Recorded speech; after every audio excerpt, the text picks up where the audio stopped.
Hello everyone. Today lecture 3 on do's and don'ts of the doctor. Last two lectures of the medical law course of 8 weeks. First week we discussed two lectures. First was the interface between medical profession and the law. We discussed various concepts. We have understand various terminologies, health law, medical law, what is medical jurisprudence, that was the knowledge of law for the doctors or in the practice of the clinical practice, in the treatment and the diagnosis for the doctor, what should be they have the knowledge of law and the forensic medicine.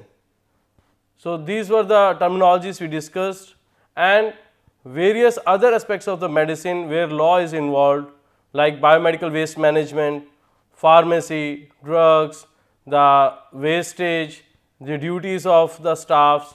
So, wherever the laws link with the other aspects of the medicine, that we discussed in the lecture 1.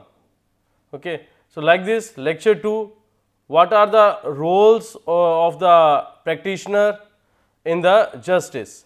So, what are the main role of forensic pathologist to find out the cause of death, to determine the age, sex, identity of the deceased or other people. So, these were the duties and the various tests to be performed in the justice or administration of the law. So, now coming to the today's lecture, lecture 3, do's and the don'ts of the doctors. So, the various concepts to be involved in this lecture will be duty to treat patients, duty to report to the magistrate or police officer, what could be the duties of the medical professional, how to collect the samples or what could be the samples which are being used as an evidence in the court of law, duty to prepare a medical legal report, duties involved in the medical legal examination of the sexual assault victim as well as the accused involved, duty to take dying declaration, duties involved in examining an accused, which can be in the case of sexual assault or can be the accused as an prisoner, duties involved in examining a person in police custody, and the various consequences of doctor in which he is not undertaking such duties, that will be the don'ts of the doctor. The doctor should not do such thing that the do's, all the do's should be done. If not doing, so what could be the consequences? So, that is a don't. So, coming to a step by step, each concept we will discuss. These are the various keywords, important keywords involved in this lecture 3, medico legal cases, right to seek medical assistance, medico legal report, preliminary information, examination findings, opinion of the doctor and the dying declaration. So, coming to the introduction of this lecture 3, the contemporary legal system is inextricably linked to all societal sectors or industries, including the healthcare industry. Every physician comes across a medico legal case at some point in their career in whole clinical practice. The majority of the doctors fear that they will be called upon by the police and the courts when dealing with medico legal matters.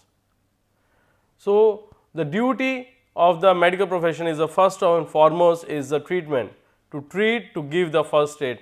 So, duty to treat patient. Doctors take an oath to perform their duties with the utmost dignity and integrity, promising to always put the patient's needs first. They cannot give any reason to refuse treatment, especially for patients in need of emergency medical care. Never ever ignore or should refuse to do the treatment of any patient. It is doctor's first and foremost duty to do so. We will explain with the judgment, the famous judgment regarding this, Parmananda Katara versus Union of India. The Supreme Court of India ruled that healthcare workers cannot decide whether to provide immediate medical assistance based on the patient's innocence or guilt. Article 21 of the Indian Constitution guarantees the right to seek medical assistance. So, medical professionals cannot refuse any patient or any people to do the treatment. Another judgment, Poonam Sharma versus Union of India. The Delhi High Court reaffirmed that doctors and police officers have a responsibility to ensure and provide medical aid to people involved in medico legal cases. So, another second duty, to report. Every person who becomes aware of the commission of an offence must notify the nearest magistrate or a police officer according to the section 39 of the Code of Criminal Procedure CRPC 1973. It's must to report. Every person should report to the nearby police station whenever any offence he or she has witnessed it under section 39 CRPC.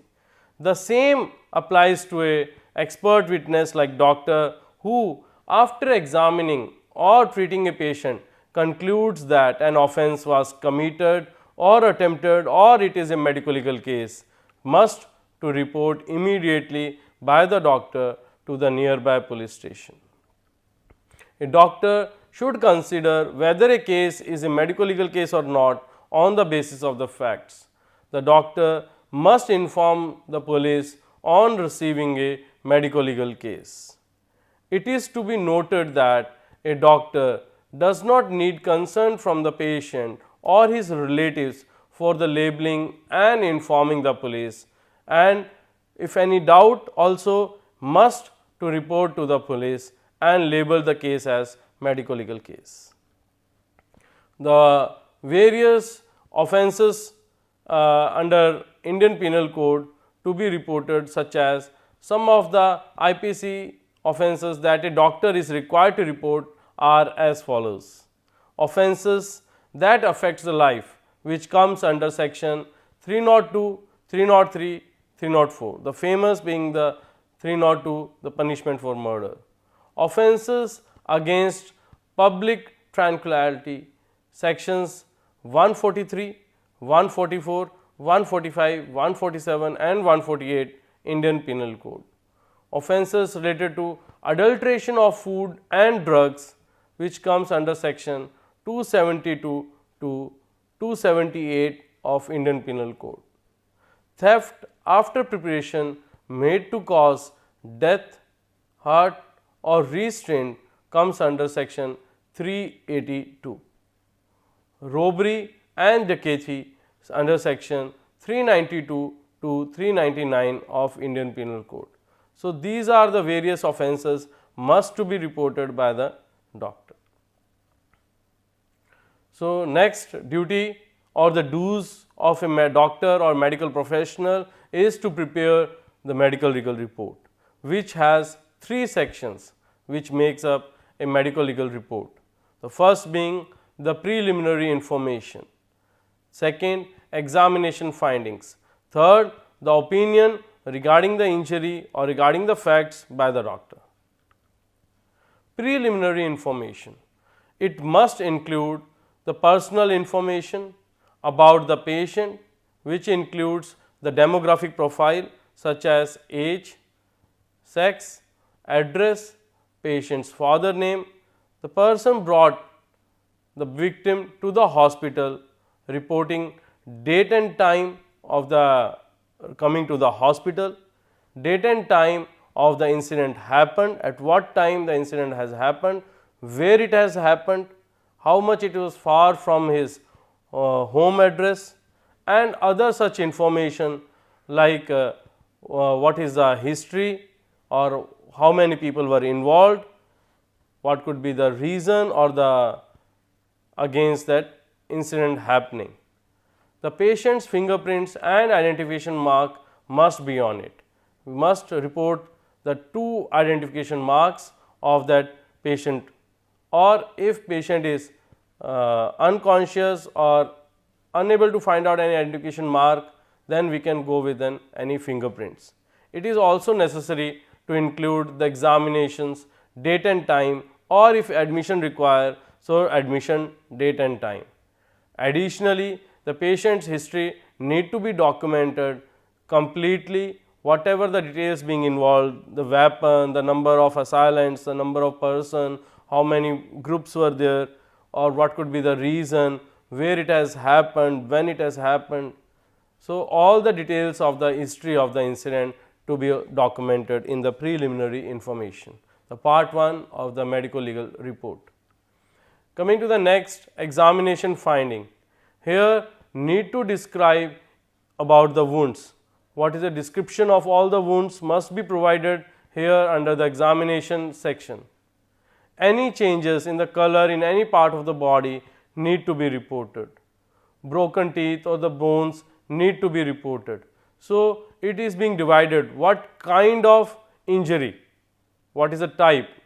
So, whether it is an abrasion, contusion, laceration, or any incised wound, or the stab wound, or any case of fracture, so need to be mentioned. Then the size, shape need to be mentioned.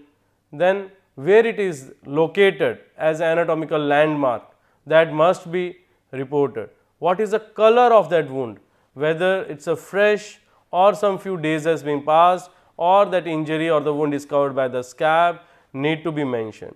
What could be the source, whether that happened due to either blunt weapon or the sharp weapon, single edged or the double edged, all the directions where it is being located, or the direction upward, downward in case of stab, tailing of the wound. So, all the details of the wound to be mentioned. Second, what are the vital signs of that patient? What is the heart rate, respiration rate, blood pressure, level of alertness, Glasgow Coma scale. So, must be thoroughly examined and must be documented in the examination finding, whether the patient is conscious or unconscious. In unconscious, better go with an first aid, wait for it, but if in case of emergency, take a consent from the relatives and proceed for an examination. It is also necessary to mention the likely cause of the injury. What could be the reason of such injury is being happened? Either the attending nurse or the doctor must be a woman when the patient is a woman. If whatever being possibility, if the patient is a female or a woman, better to be examined by the female doctor, if not there in the presence of any female attendant.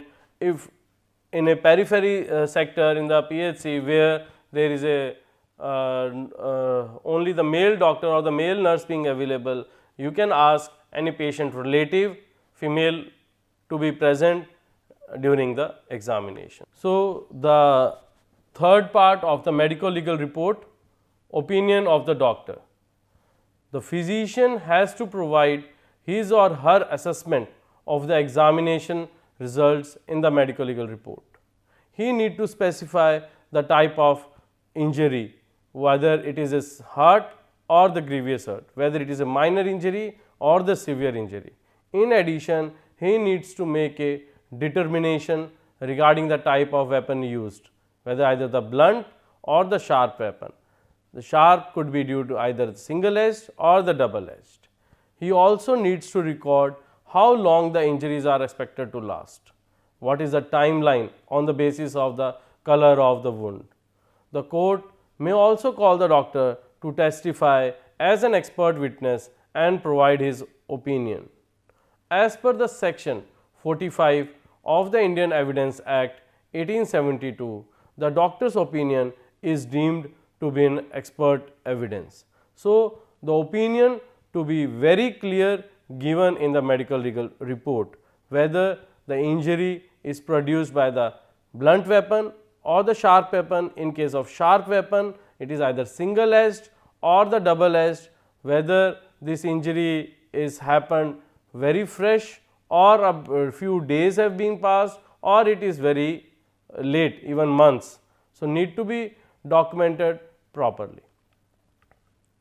So, next duty or the dues of the doctor to collect various samples, either in case of clinical forensic medicine as in a living patient, or even in case of dead.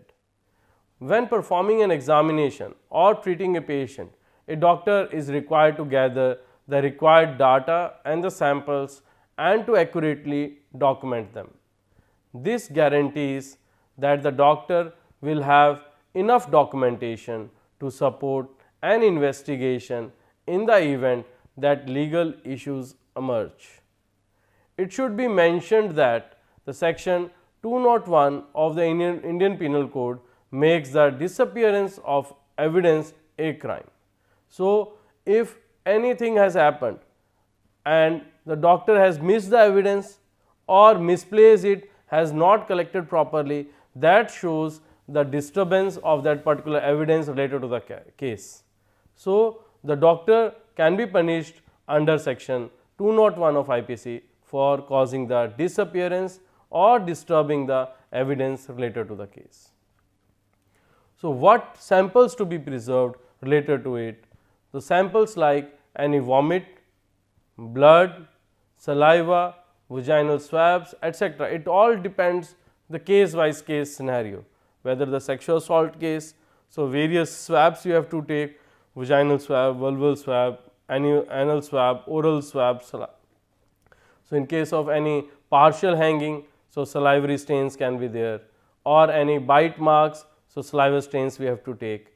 So, blood for the various poisoning cases, or any vomitus, or the urine, etc. Such type of samples need to be collected, as the samples need to be delivered to the higher authorities or the various forensic science lab for their investigation through police, but should be properly sealed, labeled and preserved in a particular preservative, and need to be maintaining the chain of custody through police and sent to the forensic science laboratory for the further examination. It is also necessary to preserve any medico legal evidences such as blood stained clothes or blood stained gauze piece or anything. Second, ballistic related bullet hole, cartridge, whatever the things we got while treating or even at the crime scene. While treating the ballistic case, if we preserve the bullet, so how to collect it, that is also important. Need to collect not through the forceps, toothed forceps, either the gloves wearing hands or non-toothed forceps, the bullet to be taken and preserved it properly, or the stab mark clothing. So, in case of any stab wound, the clothes are also being important, need to be examined, or in case of sexual assault cases, the clothes also need to be examined, preserved, sent to for a further examination to the forensic science laboratory, but definitely need to look over with an room air dried, sealed, labeled and preserved, maintaining the chain of custody through the police to the forensic science laboratory. It is important to remove and preserve any foreign objects such like bullets or any weapon that have entered the patient's body as evidence. It is also necessary to preserve the patient's belongings that were discovered during the examination, that are the outer clothes, inner clothes as well. The report has to note the collection of such sample and medico legal evidence. Another we will discuss it with the judgment Srimati Reshma versus Shri Amol Lakshman Ukride. In this case, it was decided that a doctor must classify a case as medico legal if, after reviewing the patient's medical history and performing a clinical examination, he believes that law enforcement should look into the matter.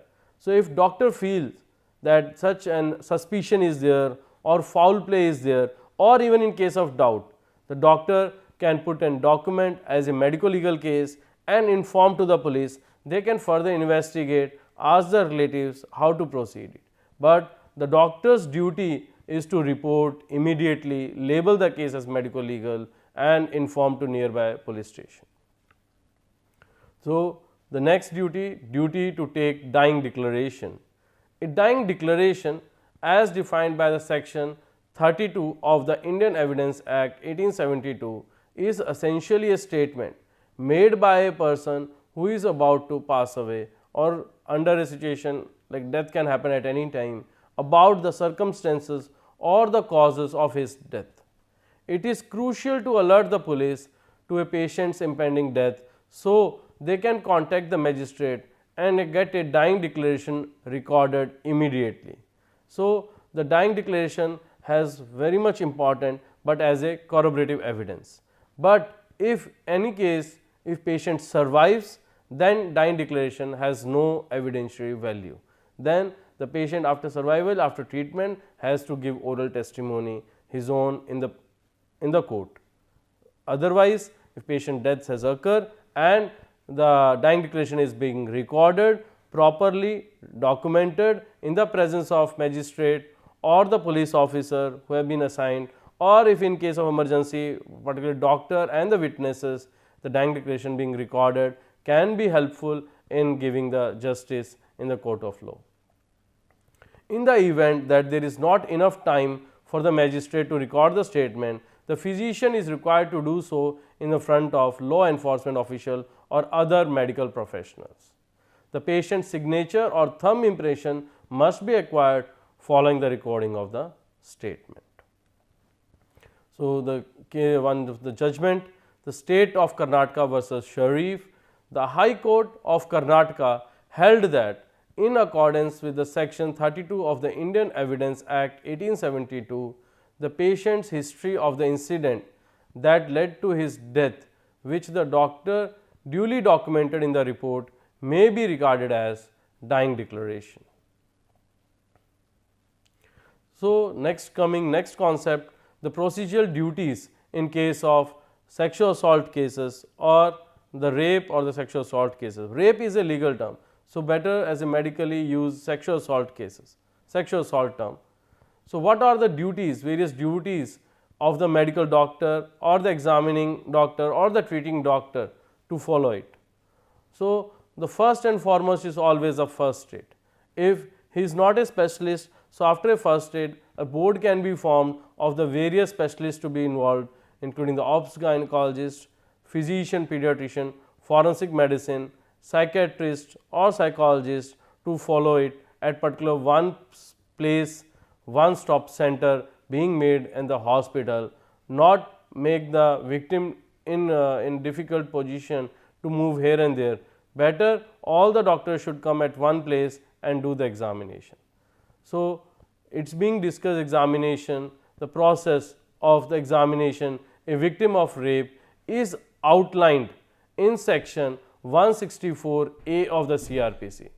It says what follows: within 24 hours of receiving a sexual assault complaint, the victim will be sent for a medical examination.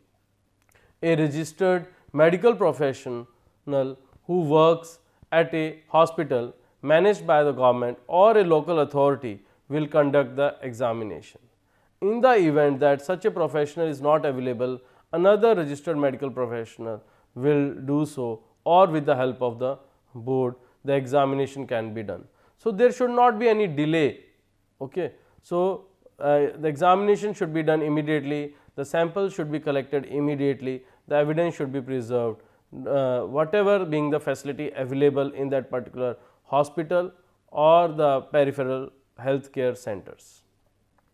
Getting the victim's consent or the consent of anyone who is with her and can consent on her behalf is crucial.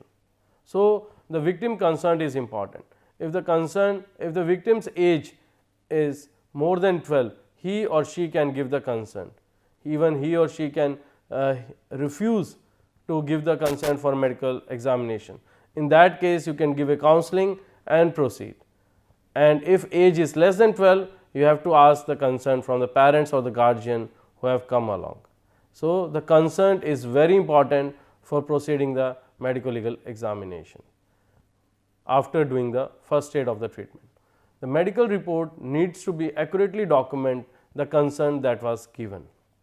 Details like woman's age, name, address, the samples need to be collected, the description of injuries physically as well as genital, the mental state should all be included in the medical report of the sexual assault cases following the MOHFW guidelines. The report must clearly state the conclusion and the opinion that led to it, and need to take the consent at each and every step, and you can tell the victim wherever you find difficulty or uncomfortable, you can immediately stop the examination. So, with the case judgment, the state of Karnataka versus Manjana, the Karnataka High Court ruled that a medico-legal emergency exists when a sexual assault or the rape victim is examined. The court held that in situation where the victim has come for the examination on her own, the victim's medical examination must be completed first due to the emergency before notifying the police. Yes, the doctor can proceed with an examination of sexual assault even without informing or the victim coming through police. If victim has come directly to the hospital, examination should be done. Meanwhile, you can report to the police and the further, but it is definitely mandatory to report to the police under the POCSO Act as well as in the case of victims age more than 18. So, victims are sometimes brought in by the court or the police or can come directly to the hospital. So, another judgment, the state of Punjab versus Gurmeet Singh. In this case, Supreme Court held that only a female doctor or a male doctor under the supervision of female doctor may examine a female patient who has experienced, who has suffered the sexual assault. The requirement is put forth under section 53(2) of the Criminal Procedure Code. So, but in case of POCSO, it is mandatory to have female doctor to be examined to a female child or the child below 18 years of age. So, under POCSO Act, it is mandatory, but in if age victim's age is more than 18, either the female doctor, it is good to have a female doctor. If not there, then male doctor in the presence of any female attendant or female doctor or female relative on which the victim trusts can help, or in their presence the doctor can proceed for examination. So, the duties of medical examining in case of the accused, an accused person must be medically examined under section 53 of the CRPC. A registered medical professional may examine an accused person upon request from a police officer who holds a rank equal to or higher than sub-inspector. Examination needs to be carried out properly and immediately. Details from the medical examination such as name, age, any injury marks, the samples for a DNA collection and other similar information should be included in the medical report. The report must include an opinion along with the justification. The report also need to include date and time of examination. According to the section 173 of the CRPC, the report must be sent to the relevant police officer who will then forward it to the magistrate. Duty of medical examination of a person in police custody. People who are being held by the police are frequently the targets of abuse and torture, which can even be fatal. A certain amount of protection against violence during incarceration is provided by a number of rules and regulations. One of these preventative measures is to have such people examined medically. A medical examination is required for anyone who is arrested or detained under section 54 of the CRPC. Even the accused can come within his own also to the doctor to do the medical examination. The consequences for a doctor, if he does not do so all his duties or the medico legal duties of a doctor, if not done, if he refuses, so what could be the consequences for a doctor? According to the section 202 of the Indian Penal Code, a medical professional faces a 6-month jail sentence, a fine or both if he willfully fails to report a medical legal case to the police. According to the section 177 of the Indian Penal Code, a person who gives false information to a public servant about the commission of an offence and is legally required to do so faces up to 2 years in prison or fine or even both. Therefore, giving a false information in a medical legal case can result in imprisonment or punishment for the attending physician or the treating doctor. So, coming to the conclusion of this lecture 3, physician or a medical professional or a treating doctor need to be informed about the medical legal policies that each hospital recommends. Attending physician have a duty to treat and examine patient with a diligence and attention. Additionally, they have to fill out the medical legal reports, records and all the records related to the patient carefully. It is mandatory for all the hospitals to guarantee that their medical professionals receive sufficient training to manage medical legal cases coming to the hospital. So, these were the references, you can go through it. So, first is from the scconline.com, another delhicourts.nic.in, another World Health Organization, another is a PubMed article related to our lecture, and last source is the Indian Medical Association.